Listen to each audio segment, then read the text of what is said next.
గల్లీలో గణపతి పూజ చేపిద్దామని చెప్పేసి ఇంకా అన్ని సామాన్లు సదురుకుంటున్నా అన్నట్టు ఇక్కడ. సో ఇక్కడ ఫస్ట్ అయితే మా గణపతి ఎంత పెద్ద ఉందో అంత పెద్ద పూలదండ తీసుకొచ్చినాం. దాంతోపాటు ప్రసాదం కోసం అయితే జిలేబీ తెచ్చినాం అనమాట. బికాస్ దత్తుకి మస్తు ఇష్టం.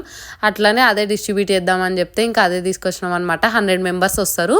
సో వాళ్ళందరి కోసం అని చెప్పేసి ఇట్లా 2 kgs తీసుకొచ్చినాం. అది చాలా హాట్ ఉండే, అందుకే అంత దగ్గరికి అంటుకపోయింది. అండ్ ఆల్సో పసుబొట్టు ఇద్దామని చెప్పేసి దానికోసం విడి ఫ్లవర్స్, పసుపు కలిపి పెట్టుకున్నా. అండ్ ఆల్సో ఇక్కడ వాటర్, పంచామృతము, బనానాస్ అన్నీ ప్రిపేర్ చేసుకున్నా. అండ్ ఆల్సో ఇట్లా పూజకి వెళ్ళే ముందు అన్నీ చెక్ చేసుకుంటున్నా అనమాట, అన్నీ ఉన్నాయా లేదా అని చెప్పేసి.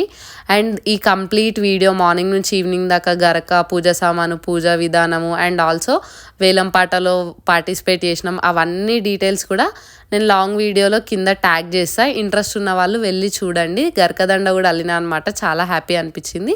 వీడియో నచ్చితే లైక్, షేర్